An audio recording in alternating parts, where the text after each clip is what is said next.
Invitée de notre podcast d'ombre et de lumière, Fabienne Cara a fait quelques confidences sur sa vie amoureuse. Et cette dernière, comme à son habitude, ne manque pas d'humour. Fabienne Cara est la 5e invitée de notre podcast d'ombre et de lumière. Avant elle, tour à tour, Clémentine Célarié, Michael Mittelstadt, Bruno Solo et Cécile Bois ont accepté de se confier comme jamais.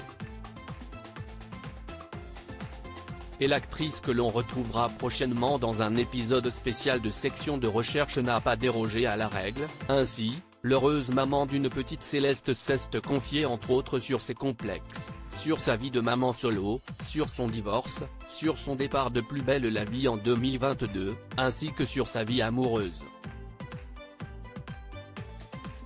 Et comme à son habitude, cette dernière ne manque pas d'humour.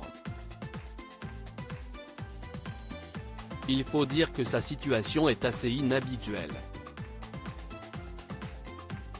Fabienne Cara vit avec sa sœur et leurs 2 familles. Grâce à Stéphane Plaza.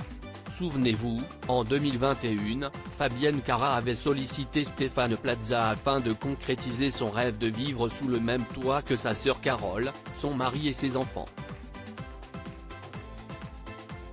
Une recherche que les téléspectateurs avaient pu suivre dans la 100e de recherche appartement ou maison sur M6. Aujourd'hui, la cohabitation perdure, comme l'a confirmé Carole Cara, désormais décoratrice d'intérieur dans Maison à vendre et Mission Travaux. Ma maison est un chantier à Télé Loisirs.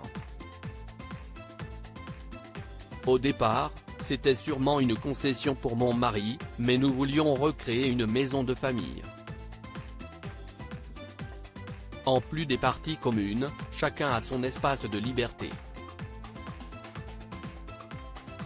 Quand nous avons pris la décision de vivre ensemble avec Fabienne, nous avons tenté d'anticiper un maximum de solutions, afin que personne ne se sente contraint de rester contre son gré. L'appartement dispose de 2 entrées, potentiellement, il aurait pu être divisé en 2. Si est pas un défilé non plus, Fabienne Cara évoque avec humour sa vie amoureuse. C'est comme une maison de vacances qui dure toute l'année.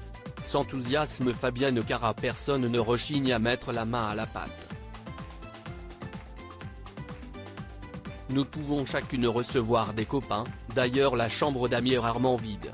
Franchement, je ne vois pas en quoi cette cohabitation pose un problème. Une question se pose toutefois, celle de l'intimité quand l'actrice, célibataire depuis sa séparation d'avec Alain Attard, ancien candidat de Marié au premier regard, reçoit des amoureux potentiels. C'est pas le défilé non plus, nous répond-elle dans un éclat de rire. Et d'ajouter, pudique, déjà, il n'a pas beaucoup, mais non ça va. L'appartement est très grand donc. Conclut-elle en souriant. Une interview à découvrir dans son intégralité dans notre podcast.